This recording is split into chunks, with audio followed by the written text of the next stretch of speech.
think this is gonna stick. And joke's on me, it's fucking what I'm remembered for. But that's all to say that without McLovin, without Superbad, I wouldn't have had the career that I had. I wouldn't be traveling to these conventions all over the world. So truly, it changed my life for the better.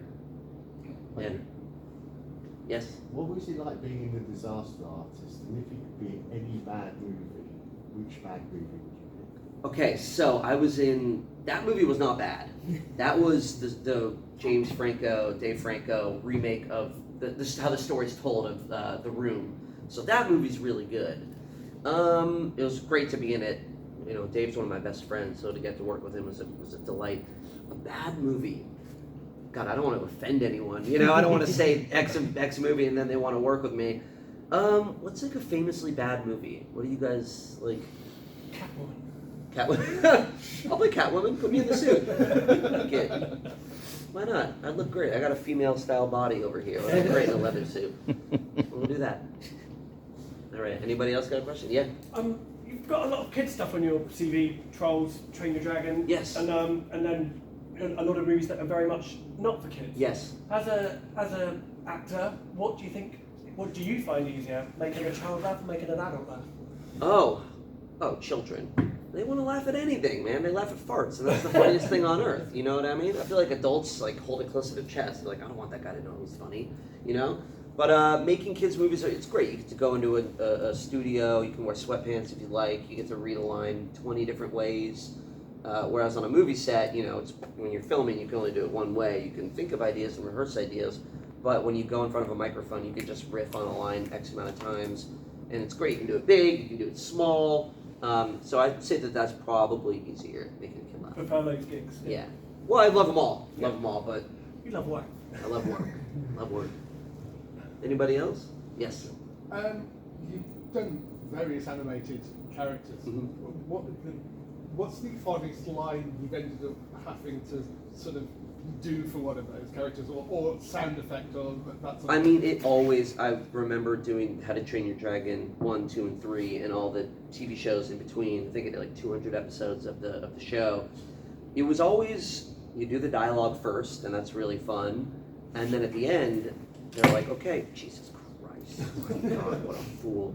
And then at the end, they're like, great, we're going to do all the sound effects now. And because we're like riding dragons and stuff, it's just nonstop screaming. And it's like, great, now you're plunging down a 400-foot cliff. And you're like, okay, great. Ah! And you're just doing that for however long, you know, another hour. So that was very strenuous, but also very fun. Awesome. Anybody? Yes, sir. Just from Geek Norton, as an actor as well, with your community, with friends you make, the work, has it changed much, or do you feel that sense of community within that group? With like the Jonah and the Mike, all those people. Oh, it's a huge community. I mean, they like, even if you don't work with them or talk to them for X amount of years, like I said, Seth and Evan put me in their Teenage Mutant Ninja Turtle show. Even last year, I was developing a new TV show, and Point Grey hopped on to produce. We didn't get it sold. It was a huge bummer, but like the fact that they believed in it and believed in me and hopped on as producers and tried to get it sold was huge.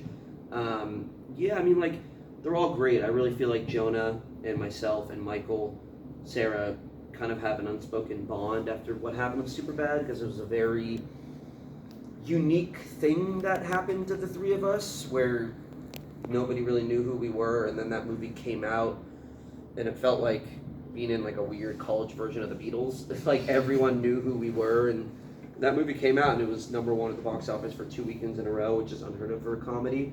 And then Jonah and I were talking about it recently. We went and like promoted this comedy movie all over the world. We went to Australia, we went to Germany, Italy, London, and it was just a very special, unique experience that the three of us share, and I think we'll really hold that bond for a while. Anybody else? Yeah. Okay. Is there a dream video game franchise you'd love to be a part of? I'm addicted to Borderlands right now. The new one just came out. I was talking to my friends about this. I'm more of like a video game that needs to like be in your face, fast, action-packed. I get kind of lonely when I play like a Red Dead and I'm like riding on a horse in a beautiful landscape for a really long time. I don't know why it makes me sad. Like I should be doing something better with my life. But I love Borderlands. It's just fucking shooting and looting all the time. So I think something like that would be really fun to do. Yeah. Anybody else? Yeah. If George Lucas taught the world anything, it's that stuff should come in trilogies. What are the chances of Kickass 3? Is it dead, or is it ever likely to happen? Never say never. I have not heard anything. Obviously, I don't think the second one made as much money as people would have liked.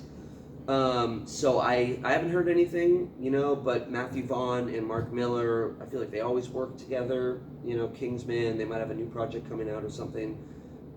So like, there's always a hope, but I don't want to say yes. I don't want to promote that by any means. Yeah. Never say never, like Anybody else? All good?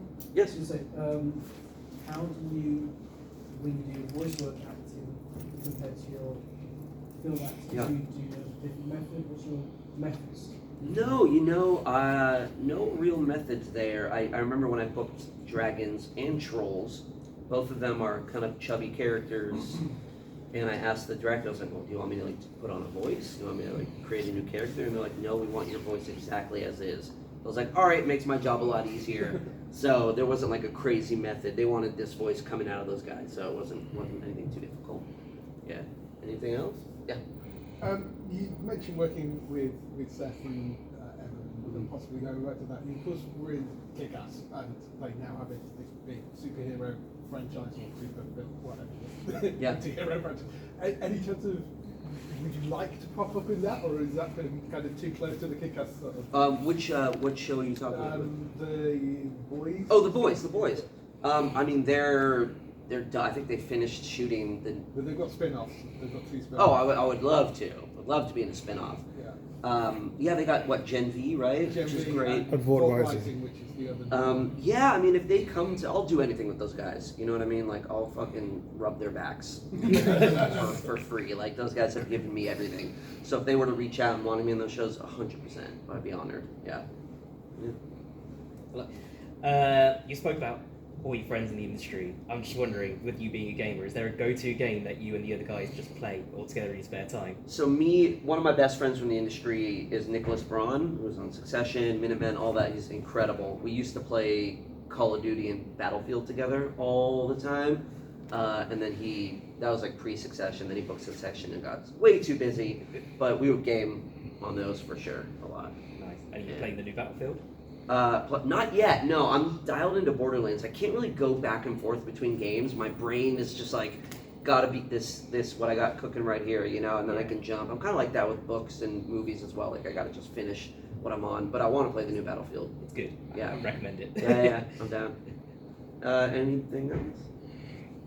All right. Thank you. Cheers. Yeah. Thank you very much. What future projects have you got lined up? I play bass with this musician, Ben Queller, who's been making music for 20 years. So I'll be touring with him next year. We're trying to come over here in the UK, we'll see. And then I'm going to be doing a movie in November with Paul Walter Hauser, who's great, and we'll start shooting that in like a few weeks. Yeah. But it hasn't been announced yet, so I don't want to say I don't want to be the first one and I get fired. But. Cool. What genre of music are you in your?